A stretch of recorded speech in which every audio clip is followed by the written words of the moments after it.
नमस्कार दोस्तों, लेकर हाजिर हूँ एक नई कहानी जिसका नाम है उस रात का सफ़र। आशा करती हूँ ये कहानी आपको पसंद आएगी। पसंद आए तो प्लीज़ मेरे चैनल को सब्सक्राइब करना ना भूलिएगा। आइए बढ़ते हैं कहानी की ओर। कंडक्टर की तेज़ आवाज़ से मेरी आंखें खुली। सिर उठाकर देखा तो बस दिल्ली एयरपोर्ट के बस स्टॉप पर रुकी थी।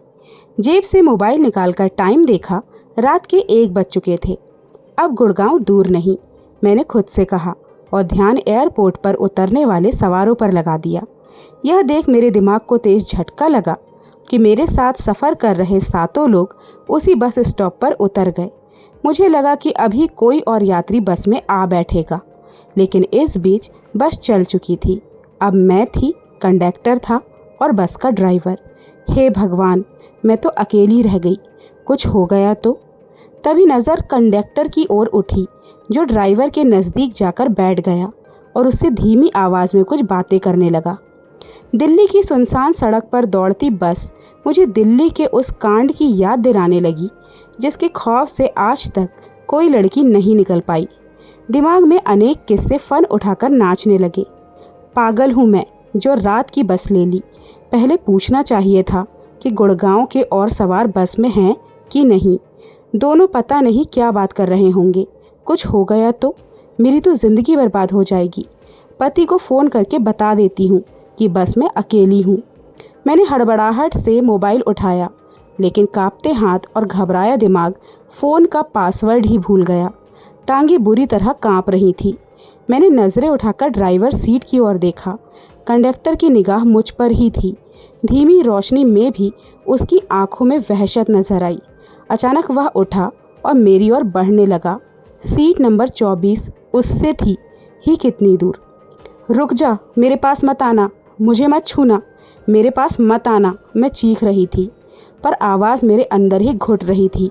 वह मेरे करीब आकर रुक गया और सिर के ऊपर लटकते बैग को ठीक करके वापस अपनी सीट पर जाकर बैठ गया। मेरा दिल जैसे सिकुड़कर दबने लगा। ये मुझे भी कह सकता था कि बैग गिर रहा है, लेकिन यहाँ तक आया। देखने आया होगा कि मैं सो रही हूँ या जाग रही हूँ। हे भगवान, गुड़गांव कब आएगा? मैंने फिर से फ़ोन ऑन किया और दिमाग पर जोर डालकर फिर से मोबाइल पासवर्ड डाला, लेकिन अब भी पासवर्ड गलत था। पासवर्ड याद क्यों नहीं आ रहा है? कोई तो फ़ोन कर लो मुझे। माधव, तो मुझे फ़ोन कर लो। आज मैं नहीं बचूंगी।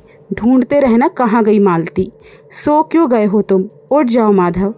सिर को झुकाए झुकाए उन लोगों की नज़रों से खुद को छिपाए सड़क को देख रही थी कि तभी माथा ठनका।